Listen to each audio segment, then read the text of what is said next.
Before I tell my story, I want to first say that we were not always like this. I was not an orphan from the beginning, and this mansion was not a place of terror for me. I was the second daughter of the Wilson family. My older sister was 5 years older than me, and she was more worried about her social status, unlike me. I was fascinated by books, and my favorite genre was supernatural fiction. My parents were working in advertising for a famous company. They never actually specifically mentioned what they do. Therefore, we never understood why they had to go on that road trip on a Sunday afternoon.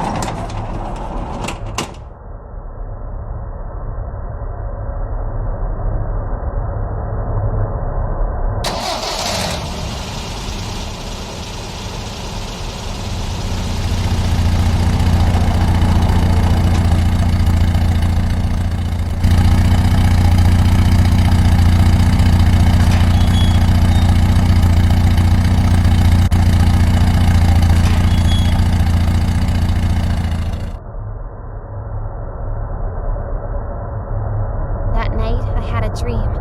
It was one of the weird ones. I used to have nightmares before, but this one was a deadly nightmare. I chose the name right after I woke up, and I didn't know at that time that it was indeed a fatal one. I saw my parents on the road. It was dark and rainy. I could barely see them. Suddenly, my dad hit the brakes, and the car squealed to a sudden halt. I could see that they almost hit an object or person. I could not see their face.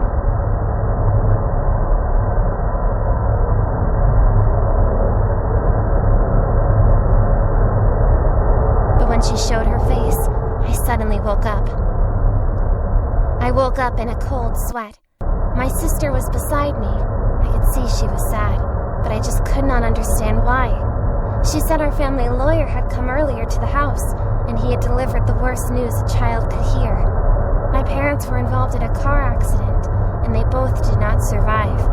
My sister was crying, but I was too shocked to show any emotion. I felt guilty for seeing that exact sequence in my dream. My sister said that the lawyer had also delivered a letter from our parents. The letter read, "To my beautiful and brave daughters, if you're reading this, that means we are no longer with you. It's difficult for me to even think about that day, but I need to warn you about something I couldn't warn you about before. Along with all the money that is inherited from one generation of our family to the next, there is also a curse. Unfortunately, this curse is activated when a generation of our family dies.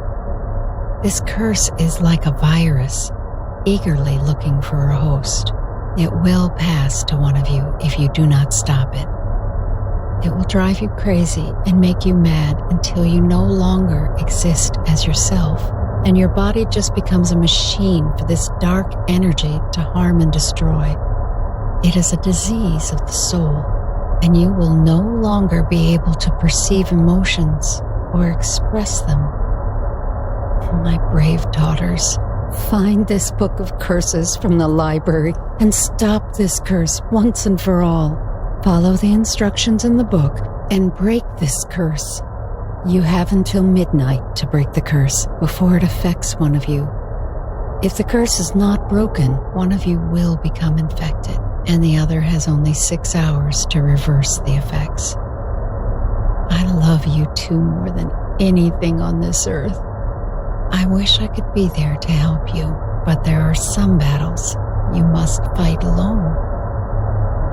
I wish you the best of luck, my sweet girls. Love, your parents." My sister refused to believe and accused the lawyer of being dishonest. I found the book in the library and showed it to her, but she yelled at me and slammed the door on me. I was nervous and could not imagine what would happen if we didn't break the curse. The time passed by fast. The clock was ticking. When the clock chimed at midnight, I started to hear strange noises from my sister's room. First, it was like someone was scratching the wall. Then I heard my sister screaming until I no longer recognized my sister's voice, as it had become low and hoarse. I grabbed the book and started to look for my flashlight. The battle had begun.